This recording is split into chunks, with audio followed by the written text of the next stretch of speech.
माँ दुर्गा की नव शक्तियों का दूसरा स्वरूप देवी ब्रह्मचारिणी का है। यहाँ ब्रह्म शब्द का अर्थ तपस्या है। शारदीय नवरात्रि शुरू हो चुके हैं और आज नवरात्रि का दूसरा दिन है। नवरात्रि एक संस्कृत शब्द है जिसका अर्थ होता है 9 रातें। इन 9 रातों और 10 दिन के दौरान शक्ति देवी के 9 रूपों की पूजा की जाती है और 10वां दिन दशहरा मनाया जाता है।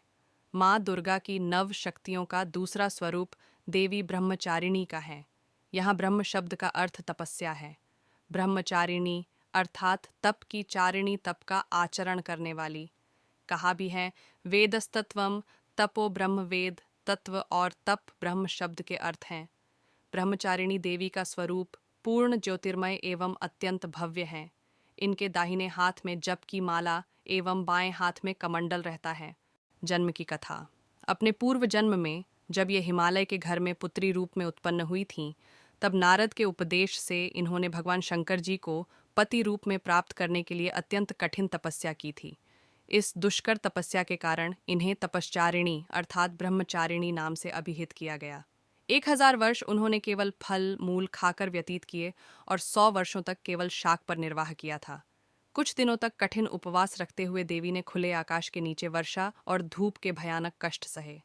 इस कठिन तपस्या के पश्चात 3000 वर्षों तक केवल जमीन पर टूटकर गिरे हुए बेलपत्रों को खाकर वे भगवान शिव की आराधना करती रहीं। इसके बाद उन्होंने सूखे बेलपत्रों को भी खाना छोड़ दिया और कई हजार वर्षों तक वे निर्जल और निराहार तपस्या करती रहीं। पत्तों को भी खाना छोड़ ही देने के कारण उनका एक नाम अर्पणा भी पड़ गया। कई हजार वर्षों की इस कठिन तपस्या के कारण ब्रह्मचारिणी देवी का शरीर एकदम क्षीण हो उठा। उनकी यह दशा देखकर उनकी माता मेना अत्यंत दुखी हुई और उन्होंने उन्हें इस कठिन तपस्या से विरक्त करने के लिए आवाज़ दी, उमा। तब से देवी ब्रह्मचारिणी का एक नाम उमा भी पड़ गया। उनकी इस तपस्या से तीनों लोकों में हाहाकार मच गया। देवता, आर्षि, सिद्धगण, मुनि सभी देवी ब्रह्मचारिणी की इस तपस्या को अभूतपूर्व पुण्यकृत्य बताते हुए उनकी सराहना करने लगे। अंत में पितामह ब्रह्मा जी ने आकाशवाणी के द्वारा उन्हें संबोधित करते हुए प्रसन्न स्वर में कहा, हे देवी, आज तक किसी ने ऐसी कठोर तपस्या नहीं की जैसी तुमने की है। तुम्हारे इस आलोकक कृत्य की चारों ओर सराहना हो रही है। तुम्हारी मनोकामना सर्वतोभावेन परिपूर्ण होगी।